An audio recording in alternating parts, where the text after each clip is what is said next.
Guys, welcome back to New World Carpentry Solutions. I had noticed probably maybe like a month or two into me actually building this workbench that the top actually had a slight divot in it. As you guys can see here with the level, the table actually humps toward the middle, and that's actually caused by some of the runners that I made on the inside of the table. This is essentially a torsion box style, but unlike a regular torsion box where you rip all your runs all at the same time, my two end panels for my torsion box actually are the side panels for my entire cabinet, and my mid panel doesn't run all the way up, so my internal dividers, they were all ripped over on the table saw, but they're not their proper width or the proper height essentially. So they actually pulled down the middle of the workbench, and it's been a while.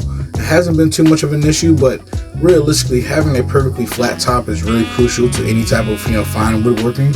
And there's a tolerance for how flat it needs to be, but that hump right there is a little more than what's acceptable. So I'm actually going to take care of that. I have a few different tips to take care of it, and the first thing I need to do is actually figure out how large the gap is. And one thing I want to say is that all carpenters or woodworkers in general should just keep a deck of playing cards. They make the perfect shim. So in this case, I'll just have a stack of playing cards and I'll keep adding them to the way I get a nice snug fit underneath the level. I'm going to try one more and see how tightly it is. And you can see here how it barely fits. I can push down on it and maybe get it up underneath. I'm able to wedge one more card, so that's actually the thickness that I'm going to go with for my shim. Because again, it doesn't have to be exactly perfect, because I know I will be adding screws and everything else when I drive it down. So first thing I'm going to do is actually take that stack of cards, bring it over to my table saw, and this is actually a really good way to set up your table saw fence if you use playing cards to figure out, a shim thickness. By taking the playing cards over to your table saw, you're able to actually adjust your fence. You want to stack your cards tightly against your fence and bring your fence up to where it just barely touches one of the carbide teeth up there. And you're going to see me kind of playing around with this adjustment here in just a second. It takes a little bit to get the camera situated. But again, you're going to take your cards, line them up against the fence, and then get them to just barely kiss that carbide tooth. And that's going to have you pretty much as close as you're going to get to this fit. You could use calipers or something like that, but again, playing cards are something that if you have on hand, you can definitely dial in rips and cuts like this really easy.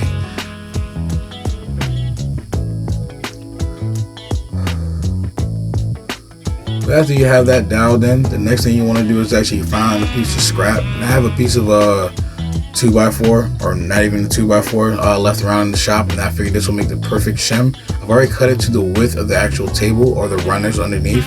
So now once I actually rip it to the final thickness for my shim, I'm going to rip another one to actually run across the horizontal section of the workbench. And this is actually going to be able to shim everything up. I'm actually just going to let the rest of this video run until we actually cut and rip the shim. Then I'm going to come back to you guys after everything is ripped.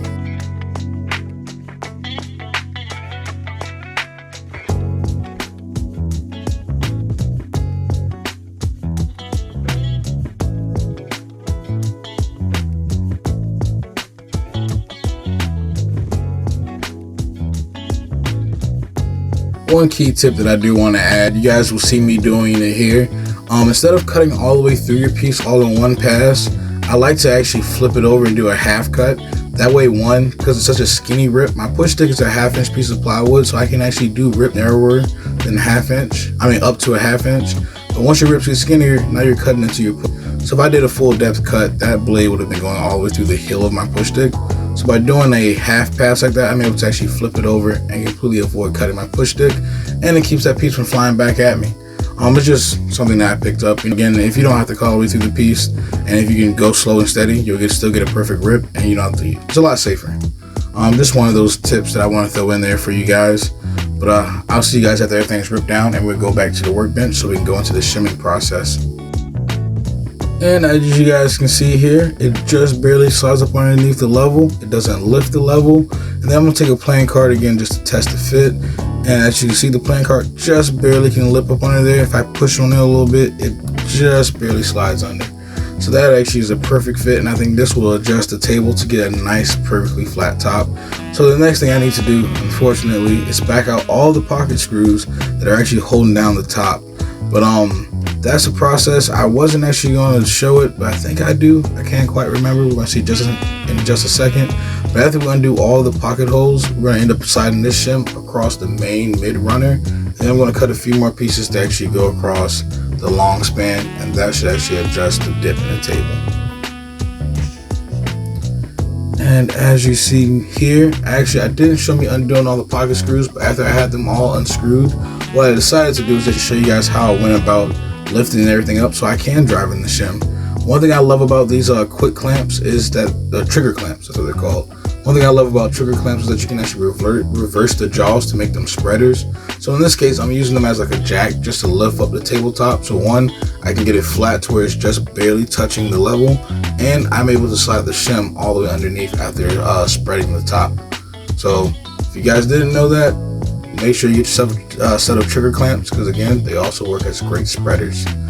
They also can work as cabinet jacks too if you guys never use them for that.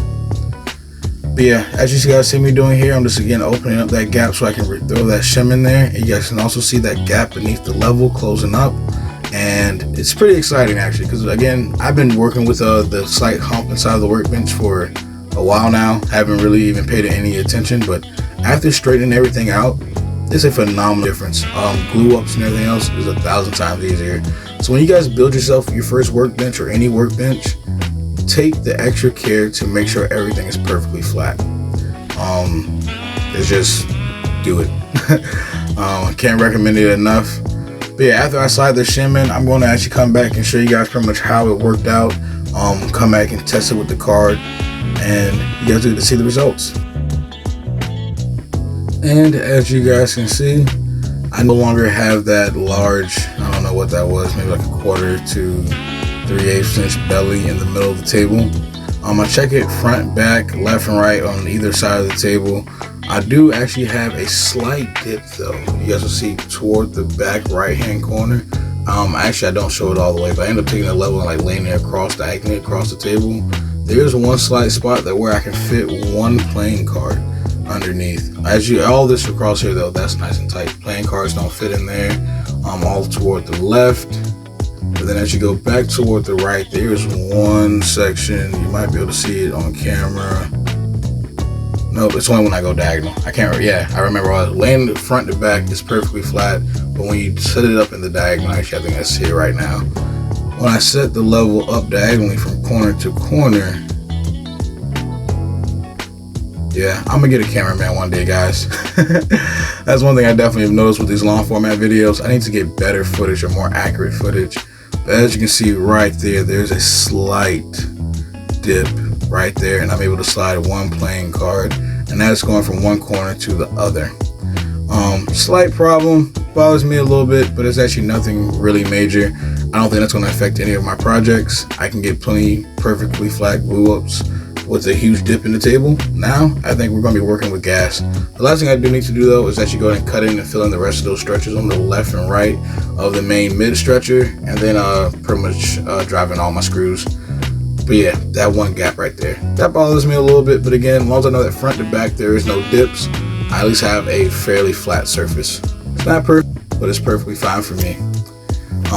Yeah, the one thing I need to do on this workbench now that I have it flat, is to go ahead and edge band it. Some hardwood edge banding will help keep it flat longer. So another project for the future. We are currently tackling a set of mahogany doors inside of the shop, so I do have a bunch of leftover mahogany. So you guys never know, that might end up being the drawer fronts and edge banding for all this workbench stuff. But if you guys have enjoyed this process, I really hope you guys let me know down in the comments. Go ahead and leave me a like. Let me know how you guys like some of this longer format videos, whether or not you guys have a different structure you guys think I should tackle, or specific videos. A lot of these long formats are going to start off with me just doing a lot of random stuff I've been doing around inside the shop. The rest of it though, if you guys have any inspiration, let me know. I'll definitely do it. But yeah, leave me a like, comment, and subscribe, and I'll see you guys in the next one. Peace.